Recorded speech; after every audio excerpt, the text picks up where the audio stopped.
Marketing. Before we get started, I want to introduce Dr. Lisa White, who's the APSU president, and Mr. David Davenport, who is our APSU's Chief Diversity Officer. Dr. White and Mr. Davenport will be providing additional information and statements in a few minutes. After making statements, Dr. White and Mr. Davenport will open the floor for questions by the university community. We will then break to answer media questions individually. We'll stay as long as necessary to address additional questions after both the university community and media have been able to ask questions. Before I hand the podium over to them, I want to provide the facts leading up to this forum. At 5 p.m. yesterday, Austin Peay Police were notified of concerns regarding the display of 6 nooses near the Trahern Fine Arts Building. At approximately 5 p.m. last night, Austin Peay State University,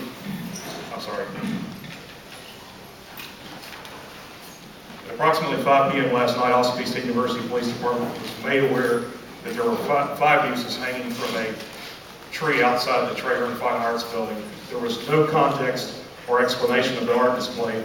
After attempting to determine whether or not it was a sanctioned art project, they determined that it was in the best interest of the public safety that the art project be removed. It took 45 minutes to make the decision to remove the display. The 6 nooses made out of crocheted yarn were black, blue, green, yellow, orange, and red, and had flowers attached. Before the police arrived, 2 of the nooses had been removed by concerned students. Between 5:45 and 6 p.m., the police department took immediate action to remove the remaining nooses because it was determined to be a safety and public welfare issue. After the nooses were removed, Provost Rex Gandy, the president and administration, was called by the police department and notified of the nooses. Provost Gandy contacted the art department and determined it was an art project for a Sculpture 1 class. The faculty member for the class was contacted. She acknowledged that she had approved the concept of the project, but had not approved the final design and installation of the project. This morning, the chair of the art department spoke to the student and the faculty member. The student said that she was not attempting to make a statement about LGBTQ, racial, suicide, or social issues. A statement by the student explaining her intent will be read at the conclusion of these introductory remarks. Also this morning, the U.S. Attorney's Office in Nashville sent an FBI agent to speak to both the faculty member and the student with our campus police department present to determine the intent of the display. The FBI is sharing all of its findings with the U.S. Attorney's Office in Nashville. At this time, no further action is anticipated. The student, the faculty member, and the chair of the art department are fully supportive of removing the noose display. All agree that the intent of the display failed to communicate the student's interpretation. The art department also acknowledges that there needs to be change in process for all approvals for public art displays on campus. Those procedures will be reviewed and recommendations for changes will be made in the near future. I also have a statement I'm going to read that came from the student who produced the project. My intention with my sculpture project was to address the cycle of death and rebirth that is represented by the arrival of spring. I had no social or political statements in mind. I did not take into consideration that nooses are a racially charged symbol. For that, I am sorry. I cannot apologize enough for the pain that my artwork has caused. It was certainly not my intention. I'm thankful that APSU campus police removed the artwork when it was clear that it was causing so much pain. I'm now going to turn it over to Dr. Lisa White for some more comments.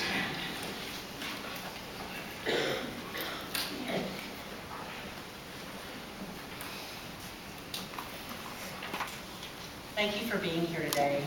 This is really a tough day.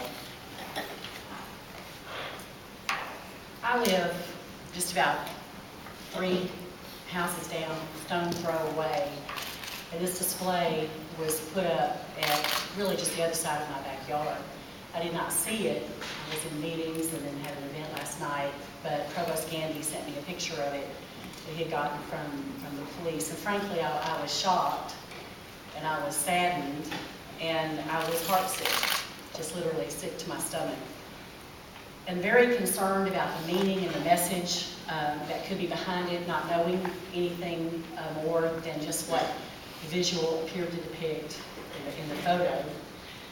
But I was also concerned for the safety of all of our students, our faculty, and our staff, as well as the signal that this could send to our broader community. And I've heard concerns about potential meaning and what that particular display did mean to a number of populations on our campus regarding race, sexual orientation and gender identity, and mental health. And let me be very, very clear. Austin Peay is committed to providing a safe, welcoming, learning, and working environment to all of our community members, and we will make sure that that is so. It's incredibly unfortunate that the student artist did not understand the significance and the implication of a symbol that represents so much negative for so many people. I've thought about that a lot. I've been in teaching for nearly 30 years now, and I have taught a lot of difficult subjects. And the purpose of a university education is to explore ideas and expression and to learn. But frankly, that's not the way I'm comfortable learning, so we're all out of our comfort zone on this one. But it is our responsibility to teach. It is our responsibility to support students in their learning process. And in this particular situation, our process failed. That's all I can say about that. It failed. But we have learned a lot. I'm confident that the student has learned a lot. And I'm sorry for all the others who have learned a lot about what could be confronting them as they walk across a university campus that cares very much. But when that symbol is displayed, it may not seem so. Again, make no mistake, we're taking it very seriously. As you've heard already from Mr. Persinger, appropriate officials from within and from outside the university have investigated to make sure that no hate bias was behind the message and that our processes meet the spirit and requirements of the First Amendment and free artistic expression, but are balanced with our obligations and our responsibility to our campus community. Compiling the facts has taken some time, but before coming out with more statements, it was very critical that we got this right. This is a charged situation, and everything we do or say or don't do or say is up for interpretation and scrutiny, and we have to make sure that we get it right. We hope that hearing these facts today will clear up any misinformation. However, we recognize how triggering the incident has been for different campus groups and frankly for most of us. We're having this forum today so that we can provide a platform with anyone, for anyone with concerns to share. Your voices are important, and we are here today to talk, but we are here more to listen. So you will have an opportunity after all of the statements are made to get your voice out and to ask any questions that you may have. After today, our campus will continue to take this very seriously. We've been moving forward on a number of diversity initiatives, including appointing David Davenport as Chief Diversity Officer. But before I give it to him to make some statements about where we are and where we're headed, I want to thank some members of our community here who came today because I asked them to support Austin Peay as we're going through this. And so we have representatives from our local NAACP here today, and I'm so grateful for your support. I'm grateful for the fact that you care about Austin Peay, you care about every student, faculty, staff member in here, and your presence speaks volumes to me, and thank you. So Mr. Davenport will come and address you now.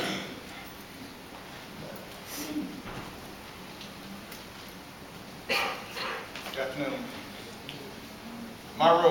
Chief Diversity Officer was appointed October last year. And it was appointed as a means of a resource, as a means of support, and a point of contact for diversity-related matters.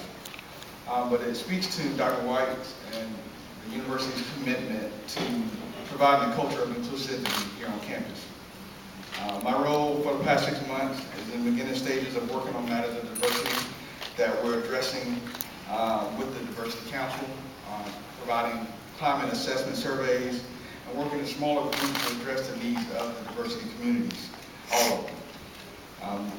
And I want to emphasize my overall goal and task that Dr. White assigned, and I'm going forward with this, emphasizing a safe space for all who are engaged with the campus community. We recently started working with a small group of individuals to address the needs of the LGBTQ community and similar groups in that effort, and we will continue to move forward in that pattern.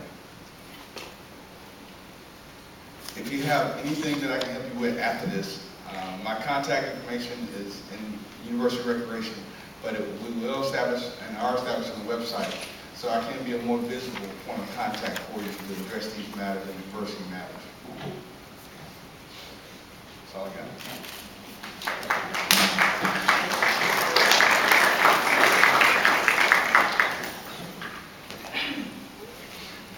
Thank you. We're now going to turn it over to questions from the Austin Peay community. So if anyone has questions, we have mics to bring to you on each side. So any questions you have?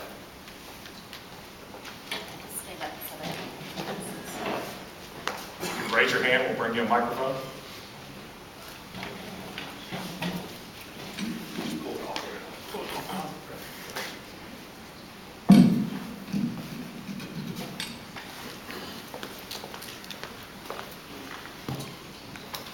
Hello everyone, my name is Shay Alvarez. I'm a junior here at Austin Peay. I have a lot of questions, but I'm just going to answer one and hopefully other people chime in. I want to know if the artist of this display is going to have any repercussions or consequences for their actions that she did. I know this isn't the first time the noose has been hung up, according to alumni member who told me that this happened in 2005 and that student was expelled from school. So I just want to know what any action you plan to take in return. Thank you for the question, Mr. Alvarez. You know, this is one of those situations where you've got to look at what was the intent of the communicated message. I saw something, you saw something when confronted with it, but in this case, the student was unaware of how it could be received, and I have not talked to the student, so let me be real clear about that. But those who have discussed this with the student, and then also the FBI, did not find any kind of racial or hate bias to the message. And so that changes things a little bit. It doesn't change our obligation to make sure that the student is aware of how this kind of communication was perceived and how it affected many people on campus and in our community. Those conversations will be had and have been had already between the student and the department itself. And so those conversations will be ongoing, but no disciplinary action will be taken based on what we know now.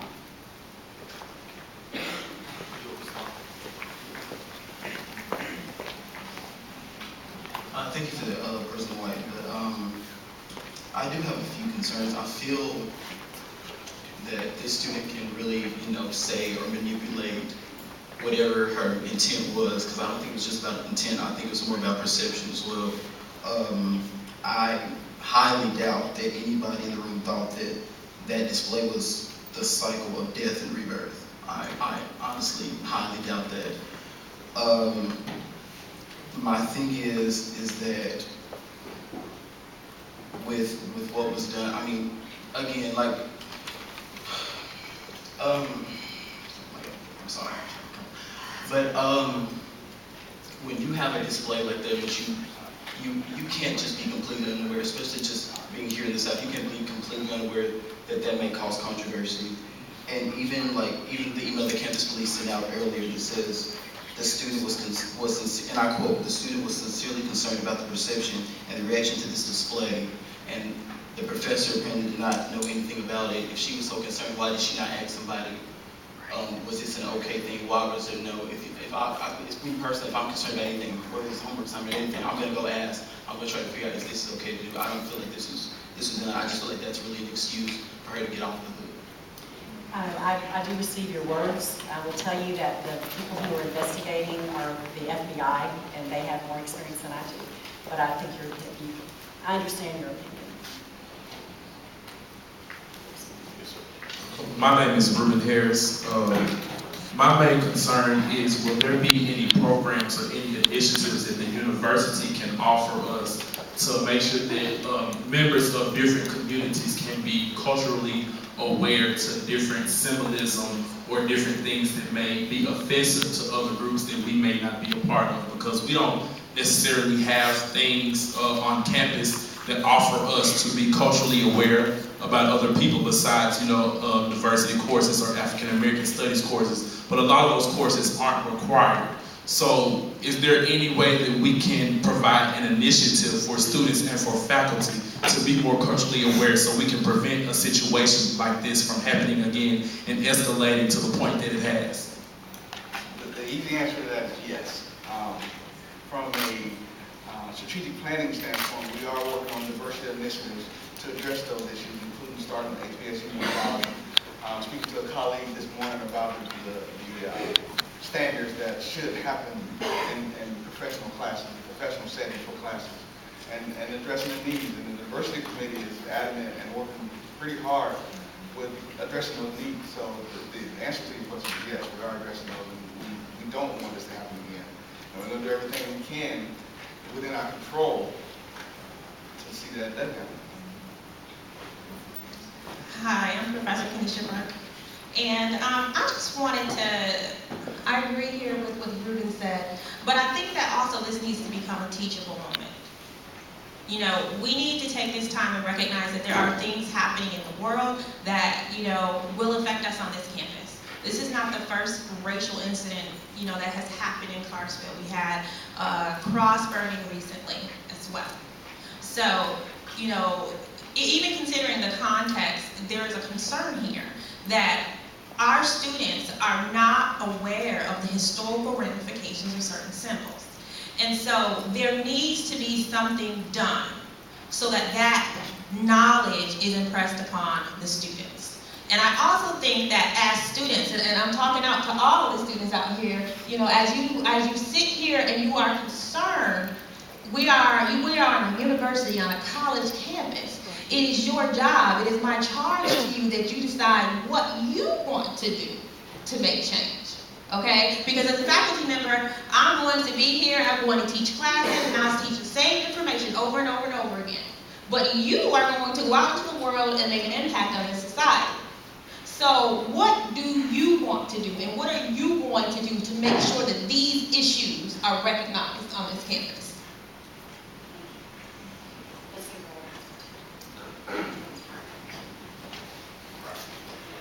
I'd like to address from the NAACP's perspective is that this is a teachable moment. Throughout life, things are going to happen that's going to be diverse, it's going to be different. It's going to allow us to come to different conclusions. But I have a question for Mr. Davenport. What makes up your committee as far as how is your committee formed? For the diversity committee? Yes. We have a plethora of individuals from across campus and different components and different departments, including students, that we meet on a monthly basis to address those needs. Right now, our initial plan has been working with the strategic plan to come up with diversity goals and initiatives so we can plan forward as a tool. It's chaired by Dr. Marshall Alganga, and we work, if I don't talk to her every day, I talk to her pretty close every day, trying to make sure that we are addressing the needs moving forward in a positive manner. That's a good start. I'd like to overstep my authority, but could you make sure that some of these organizations within the college, those members are there, like the president of the NAACP chapter here, put them as one of your members? Could you make sure that happens so that they can get this information out to you? Sure, we'll look into it, and my understanding, we don't turn individuals away who want to be a part of the committee. If they come forward and say they want to be a part of the committee, you know, I haven't been on it very long, but I don't see us turning anybody away. Next question, do you have a community component on this? No, sir, we do not. Not yet, That I know of. I'll serve if you need. not yet. What'd you say? You're on.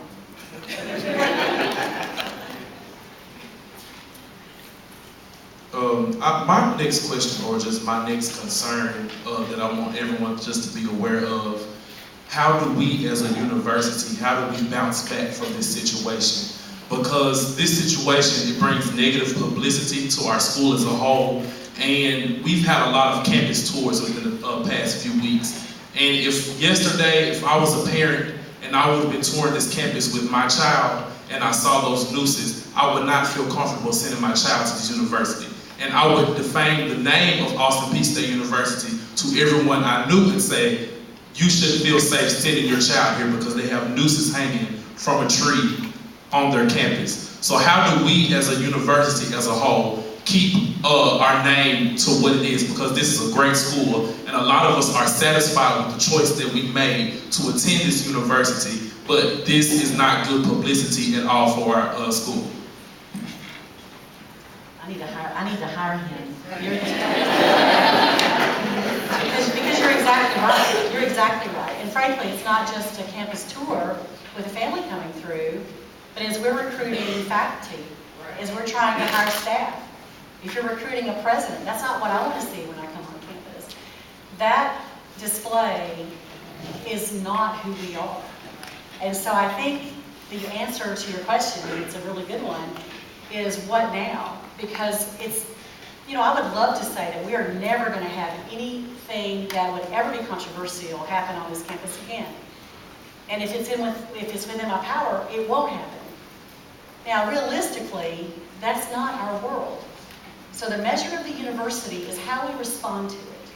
The fact that you are here is the testament to our university. The fact that you're saying, I'm glad I came here, but how can I make sure that my university is not tainted by a message that's not real? That's our university.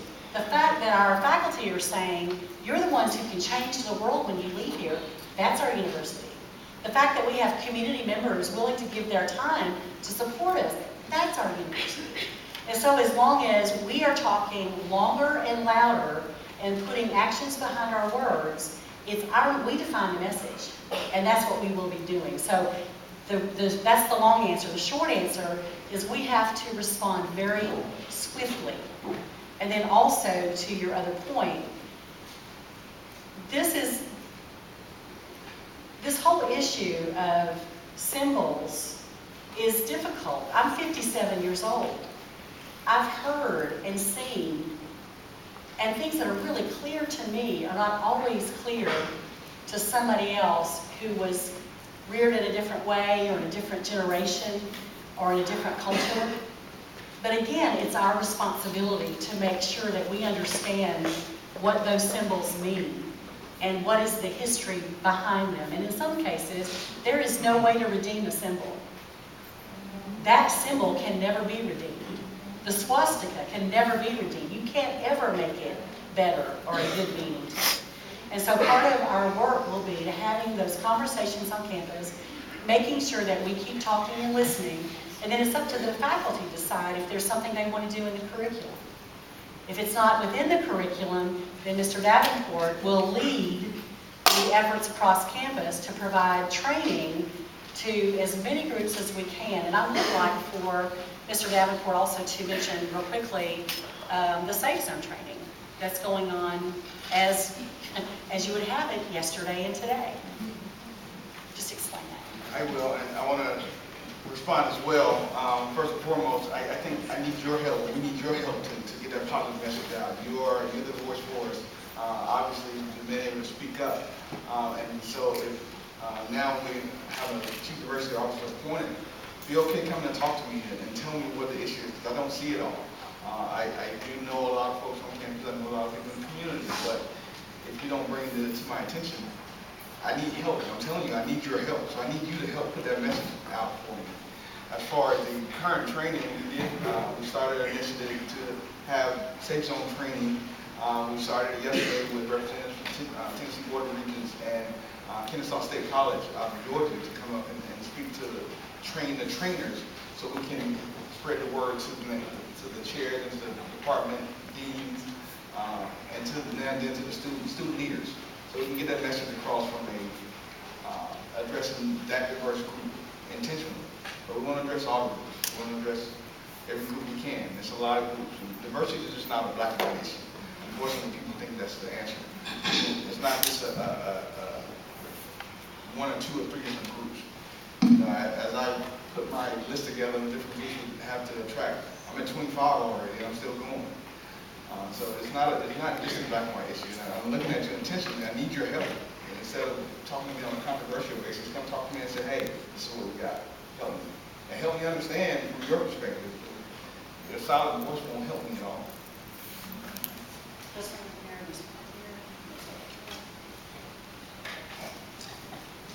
Yeah, I was wondering, had the FBI talked to anyone here about the non-malicious intent, and how did they come to that conclusion?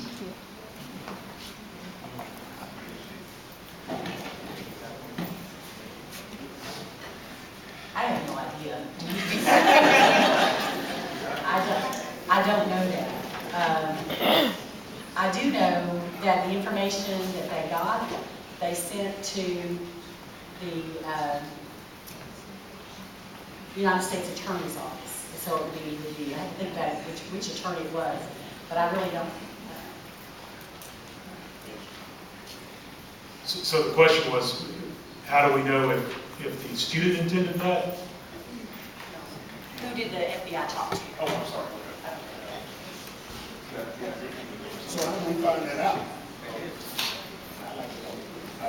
We need a rescue. I'm going to introduce Derek Vandermeer, and I think he's going to address that question. All we know is that they spoke to a faculty member from the class who was advising the student, and they spoke to the student. And obviously, they are reviewing everything. Now they're taking it back to the U.S. Attorney's Office to review what was discovered during those interviews. That's all that we know at this point. It was stated earlier that the faculty member is given oversight of the project, but they didn't give them clearance for the display of the project. At what point did the student decide to veer off and do their own thing, I'm assuming? Because at some point, I would assume a faculty member knew what they were doing. That should have been the teaching moment with that student before it got to the point of affecting the campus to this extent. But by people being so deeply hurt by what they saw, by what they were forced to see. And so I guess that's my question is, was there no faculty oversight? Did the student just do whatever they wanted? Or is there some responsibility that can be taken by the art department for not taking that opportunity for it to be a teaching moment for the art students and not the entire campus to be affected in this way? I don't disagree with you at all, and I believe from the statement that Mr. Persinger read, the art department is taking responsibility for processes that would make sure that sufficient oversight would occur in the future.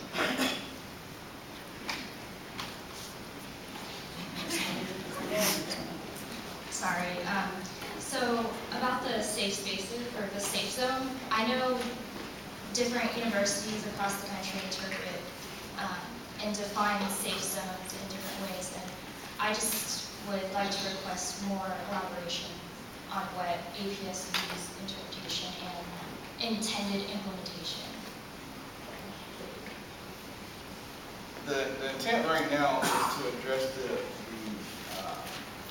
brought forward by the Gay Student Alliance and to partner with Student Life Engagement, Greek Affairs, and Diversity Office to address the needs of that specific community. We're still in the learning process. We're still in the what was direction to go, which is why we brought TBR representatives up to help us. And that particular representation has been with me all day to help get through where we are today. It'll be an ongoing task. It's not going to end today. We're setting the plan for next fall and next year as a whole to address that safe zone training and the needs that we need and we have in that area. I guess more specifically, other schools have defined safe zones as specific areas designated on campus for free speech and expression, and I guess that's generally my interpretation of what a safe zone is. And that's why there was a bit of confusion and that was asking for clarity. So, in yesterday's task, one of the objectives we need to come up with was what is safe zone, and we had a plethora of different responses. I think the overall response is a mindset, and being able to educate the campus and the university and the members that come and engage with the university of being a safe place or a safe zone, not particularly an area, an office, but the mindset and the reality of where we are in life.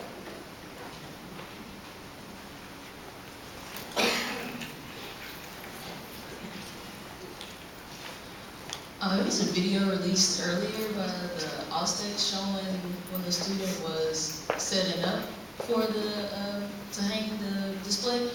I was wondering, in that video, the student was standing on a ladder, and I was wondering if no faculty were aware of it. Do y'all know where the ladder that they used actually came from?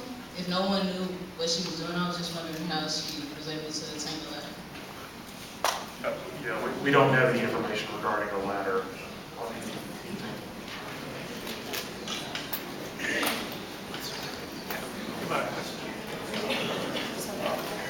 Yes, sir. Good afternoon. I'm Trahern, assistant pastor of the Liberty Church, right down the street. I'm here this afternoon because of the disturbing images that I've seen, but I'm here more importantly because several of your students attend my worship on Sunday, each and every week.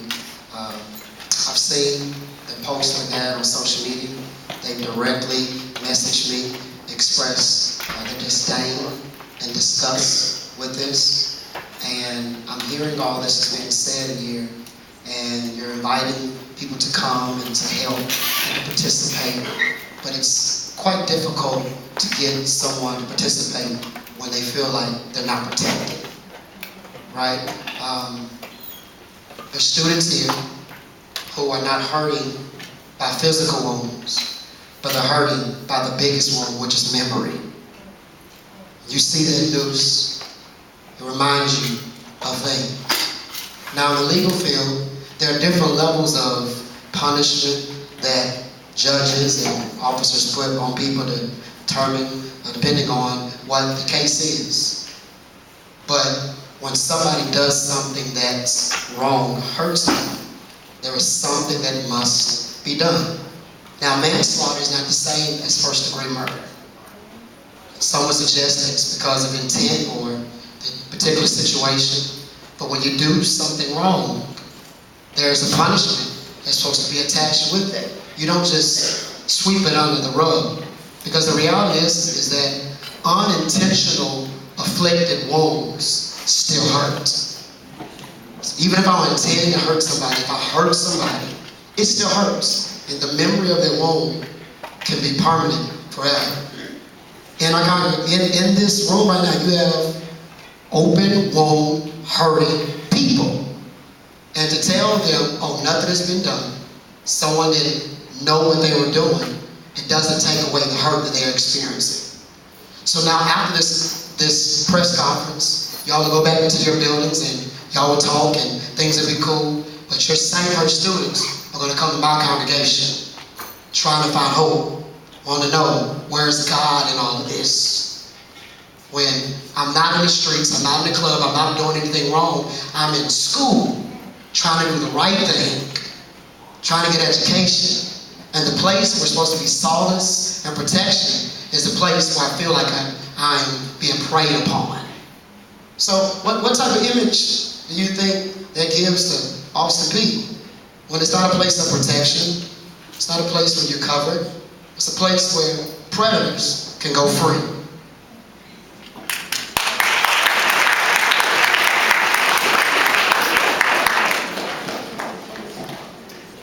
Your parishioners are my students. and I care about every single one of them. And I do hear you, and I'm conflicted about this. If I had an easy answer, it would, frankly, I would have sent out just a press release and not had this conversation. The open wounds are going to be here, and frankly, it's not just in the lives of individuals, but there's a wound on our campus. I mean, this has hurt our campus. It has inflicted damage to our university.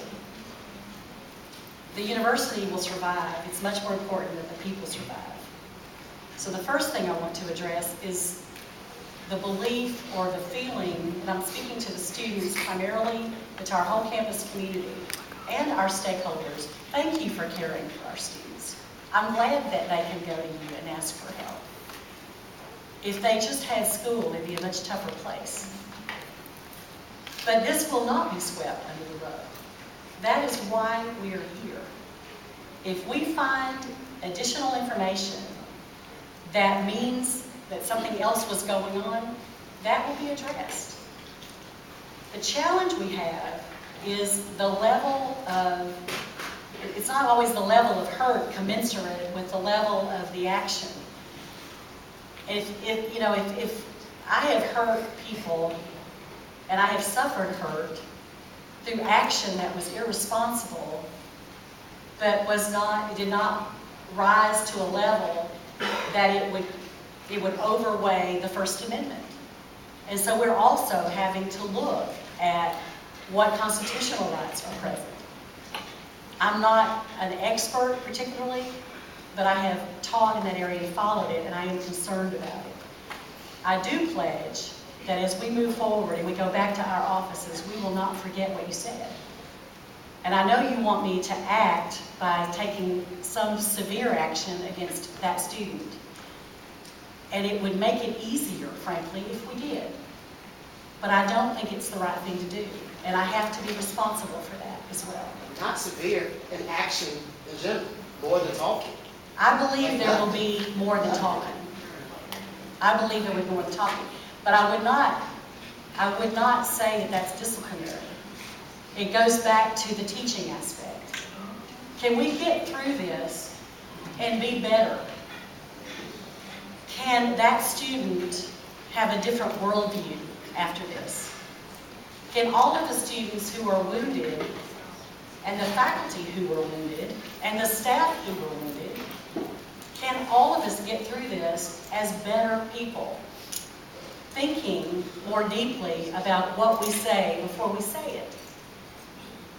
Can we develop some understanding? If that happens, it leaves this terrible situation. It's a terrible situation. But can we find some good in it? It's never good. It was not good. It will never be good. But can we do something good from it? And that's all I can hope for at this point. But thank you for taking care of the students who come to you. And there were some other comments. There's this one right here, a question. My name is Anthony Cross. I'm a junior. I have two questions. You kind of already answered one regarding if a group of people signed a petition, was my question, saying they wanted this to be expelled, what would you do? And you kind of already answered it by saying that they're not quick to jump on disciplinary action if it's just